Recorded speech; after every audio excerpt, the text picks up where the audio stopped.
Good morning, dear students. So today we are going to carry forward with the back exercise question and answers which you have to attempt in the book itself. So let us come to the page number 16 and we'll be solving the reference to the context question. I've written the answers, but you can first try it yourself and then you can write my answers. Read this sentence and answer the questions that follow. How could one of us be happy when the others are sad? First, who said these words and to whom? One of the child said these words to the man. B. How did the listener feel after hearing this statement? He was touched. What did the listener realize by the above statement? The next one is, was it something important? He realized that Ubuntu was for all of us and we must spread love and happiness everywhere. And was it something important? Yes, it is very important. It is important to spread love and happiness wherever we go.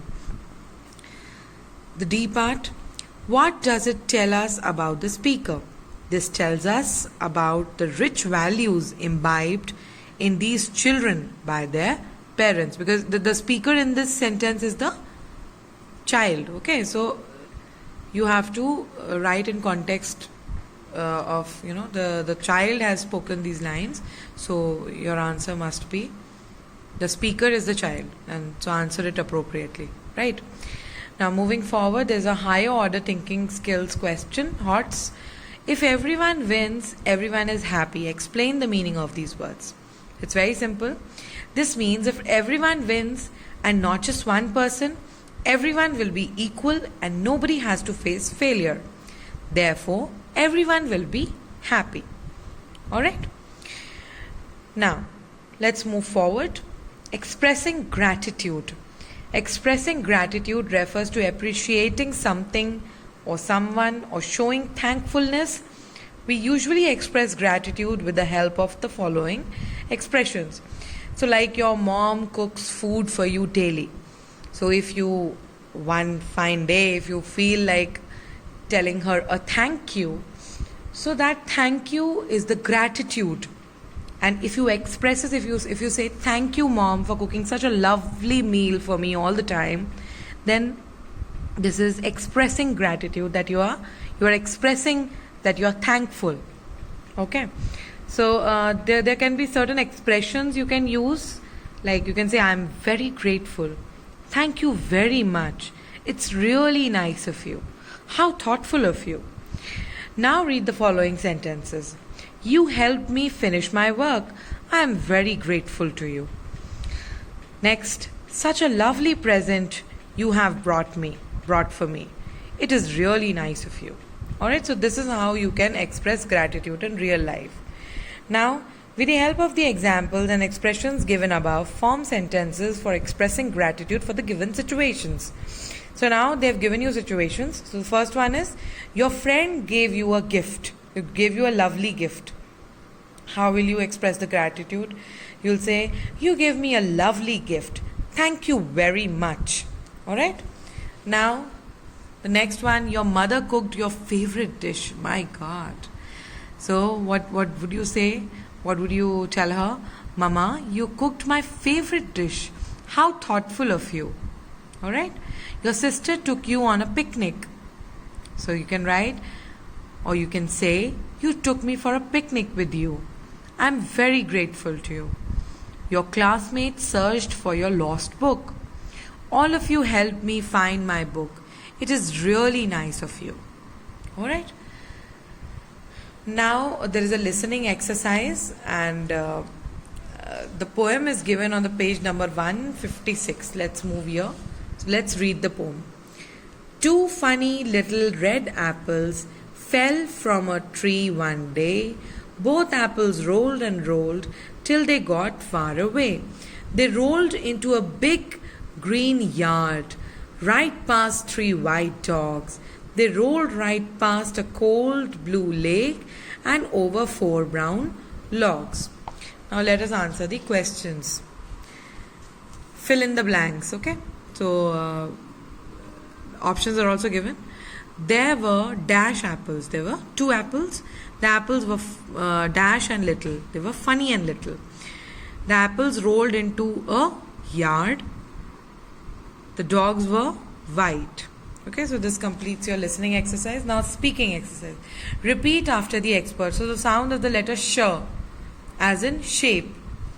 Ship, shark, share, shelf, shelter, push, shave, sharp, shop, shatter, shamble, shoulder.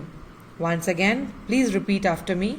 Ship, shark, share, shelf, shelter, push, shave, sharp, shop, shatter, shamble, shoulder. Fine. Now moving ahead to the grammar section. Sentences. Read the following sentence aloud. He was very happy to see his parents. This is a sentence because, since we've already read in the grammar chapter that, what are the prerequisites for a collection of words to be a sentence. It has a subject. It begins with a capital letter. It has an action word. It ends with a full stop. It makes sense. Okay, so all these make a sentence. Now let us solve this little word quiz that you have here. I did not say that this was a teamwork task. Identify the compound word. So compound words are when 2 words which have different meanings, they come together and they make a meaningful word. So here teamwork is a compound word. Okay, so types of sentences. A sentence that simply says something is called an assertive sentence. Okay, so a sentence which just tells you about a fact. Okay, it says something. It's a normal sentence. The sun rises in the east. So that's an assertive sentence. Okay, so we are learning about the different kinds of sentences that we can come across. Now, a sentence that expresses a command, a request or an advice is called imperative sentence. Like, don't make noise. Fine. So, imperative sentences can have a command, a request or an advice.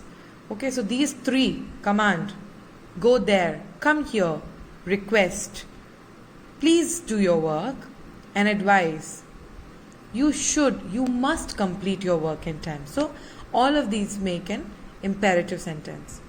Now, a sentence that asks a question is called an interrogative sentence. So, interrogation is when you ask questions. So, sentences which have which use question mark or which ask questions are called interrogative sentences.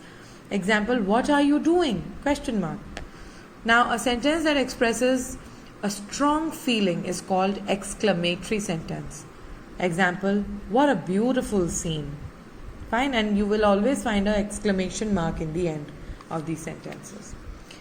Now, you've been given an exercise wherein you have to read the sentences and write the kind of sentences. So it's very evident, they're very easy. What do you want? It's an interrogative sentence. Wow, what a beautiful dress! Exclamatory. I love chocolates. That's assertive. And please shut the door. That's imperative. Now, rearrange the following group of words to make sentences as directed in the brackets. So you have to use a capital letter to begin a sentence and use suitable punctuation mark to end. Now, first one is interrogative, so you can rearrange it as, are you feeling sick? Question mark. Hooray! You have come first. An exclamatory mark. That's not visible, but I have put one. Okay. So there'll be an exclamatory mark. Mahesh is a fine player. Full stop. Don't touch the painting. Full stop. Alright, next we are going to do this, read about what is subject and predicate in our next class. So till then, please complete your exercises, and if in case you have any doubt in the types of sentences that we've read today, then do ask me on the WhatsApp group. Thank you.